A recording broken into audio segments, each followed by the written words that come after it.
มันราคาหน่อยๆ600ได้โอ้ยนี่เสย100บ่ได้ซื้อ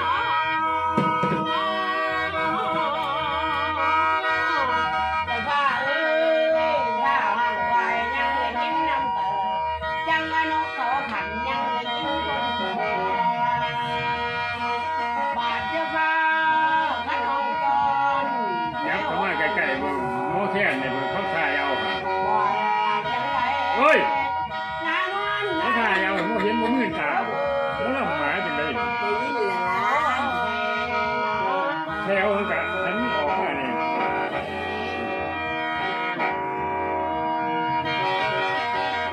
แน่ละพี่หมอลำ เราบ่มี ว่าวันนี้สัญญาณท่านเกี่ยวแล้วเป็นเกี่ยวกาย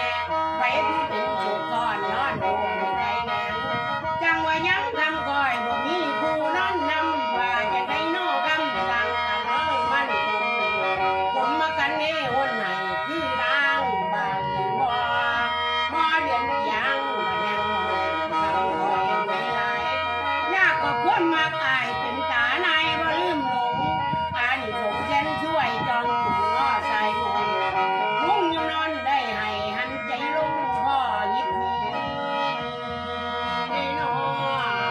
ลืมแล้วบ่คุณพี่ข้าวนุ่งสีสังไว้ข้าวหลินทีบ้วยตั้งแต่กี่แต่อยู่ในต้นกล้วยนี่ค่อยตีกินมาเครื่องเพียงแม้ตอกเงาใส่เกลือในห้องนั้น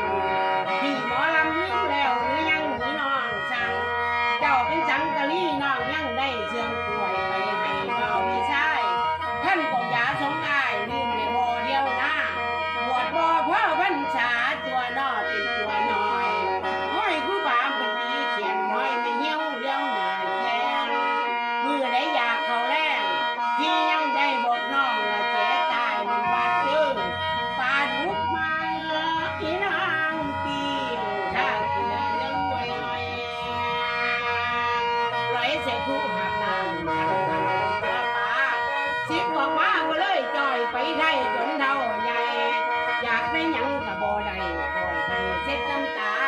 แพทย์ชราเด้อใส่กับผงใส่กับเนื้อซิวได้จะถึงกับมือได้จะบังแหวนคนยิ้มมา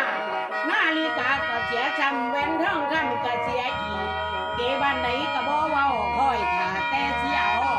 ลักควายเขาปีไก่นั้นทำพันไปน้องน้องก็เสียคอยลำได้มาเชื่อละร้อยแพงไว้ใส่แต่มือติดตะล่างเครื่องมือใจสิขาดขอสตางค์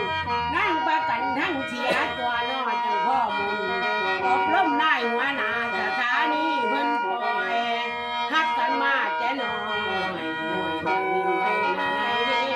เจบ้านไหนก็ไฟเจ้าขันเอาน้ำไปน้ำกันลดความข้าวนั้นถึงลง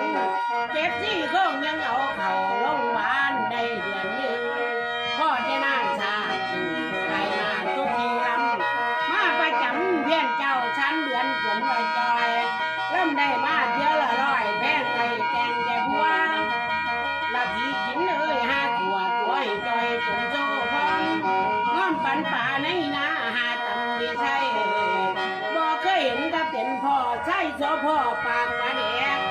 สแตกขึ้นในทุกแล้วไล่ทิมเป็นสัมมาจำก็ทำสอดให้เงินเดียวพวกน้องเข้าใจว่าได้ดีน้องสีชื่อเกือบน้อยมาให้คู่ไปทำลุงไล่เงินไก่ก็เจ้าไม่พวกเพื่อน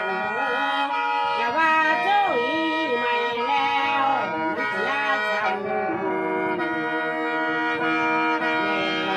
ำตายแล้วอย่าใจน้ำนมโอ้ยสิน้ำ